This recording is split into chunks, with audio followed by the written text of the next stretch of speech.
Hello दोस्तों, स्वागत है आप सभी का अपने यूट्यूब चैनल क्रेज क्लासेस में। आज हम लोग देखने वाले हैं रसायन विज्ञान कुछ महत्वपूर्ण प्रश्न। चलिए हम लोग देखते हैं कौन कौन सा महत्वपूर्ण प्रश्न है और क्या बोलता है। पहला है मूलानुपाती सूत्र या सरलतम सूत्र। दूसरा है आणविक सूत्र या अणुसूत्र।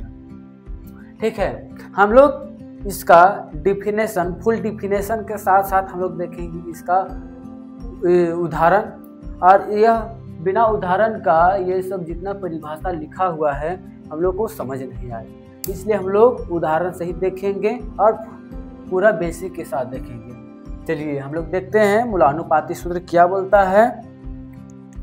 मूलानुपाती सूत्र या सरलतम सूत्र किसी यौगिक का क्या बोलता है, किसी यौगिक का सरलतम सूत्र यह बताता है कि उस यौगिक के एक अणु में उपस्थित विभिन्न तत्वों के परमाणु किस सरल अनुपात में होते हैं। क्या बोल रहा है, किसी यौगिक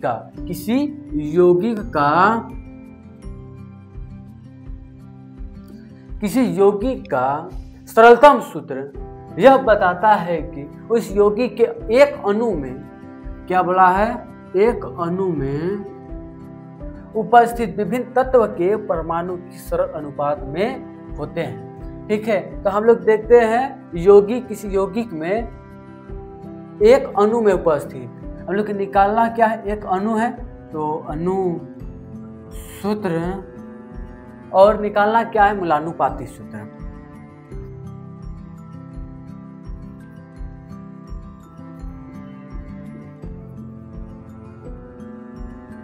ठीक है, निकालना क्या है, मूलानुपाती सूत्र। तो क्या है, यौगिक, किसी यौगिक को हम लोग लेते हैं। चलिए हम लोग इथेन,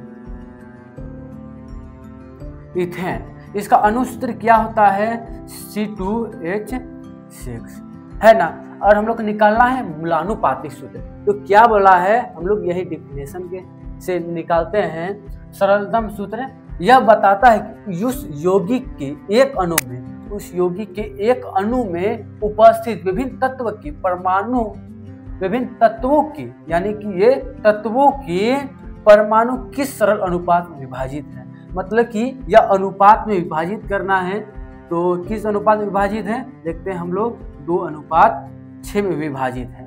ठीक है, तो इस सरल अनुपात को हम लोग काटेंगे तो आएगा 1:3।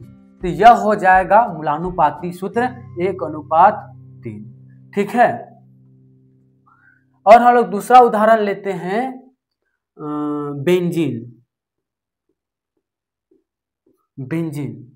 बेंजीन का सूत्र होता है C6H6 है ना। इसका मूलानुपाती सूत्र क्या हो जाएगा, 6 अनुपात में कट जाएगा, 6:6 तो हो जाएगा 1:1। इसे हम लिख सकते हैं, ये क्या लिख सकते हैं, CH3 है ना। इसे हम लिख सकते हैं 1:1 आता है, यानी इसे हम लिख सकते हैं C यानी कार्बन और हाइड्रोजन। और क्या ले सकते हैं हम लोग, एक उदाहरण और ले लेते हैं। चलिए हम लोग एक उदाहरण ले लेते हैं, ग्लूकोज।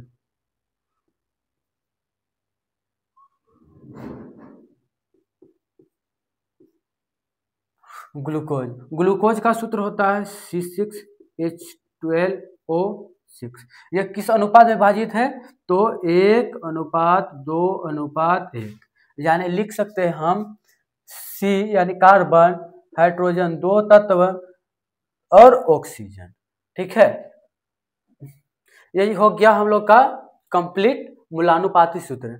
ठीक है, अब अणुसूत्र देखते हैं। अणुसूत्र क्या बोलता है, किसी यौगिक का अणुसूत्र वह रासायनिक सूत्र होता है जो उस यौगिक के एक अणु में उपस्थित विभिन्न तत्व के परमाणु की वास्तविक संख्या को बताता है। मतलब बोल रहा है किसी यौगिक का अणुसूत्र वह सूत्र है जो किसी यौगिक को वास्तविक संख्या को बताता है। ठीक है, तो वास्तविक संख्या को बताने वाला कौन है, अणुसूत्र, यह वास्तविक संख्या को बताता है ना। तो ये हो जाएगा अणुसूत्र। तो इथेन का अणुसूत्र क्या हो जाएगा, इथेन का अनुसूत्र हो जाएगा C6H C2O6। बेंजीन का अनुसूत्र क्या हो जाएगा? बेंजीन का अनुसूत्र हो जाएगा C6H6। ग्लूकोज का अनुसूत्र क्या हो जाएगा? ग्लूकोज का अनुसूत्र हो जाएगा C6H12O6, है ना। इसी के साथ यह वीडियो समाप्त होता है। समझ आया होगा तो धन्यवाद।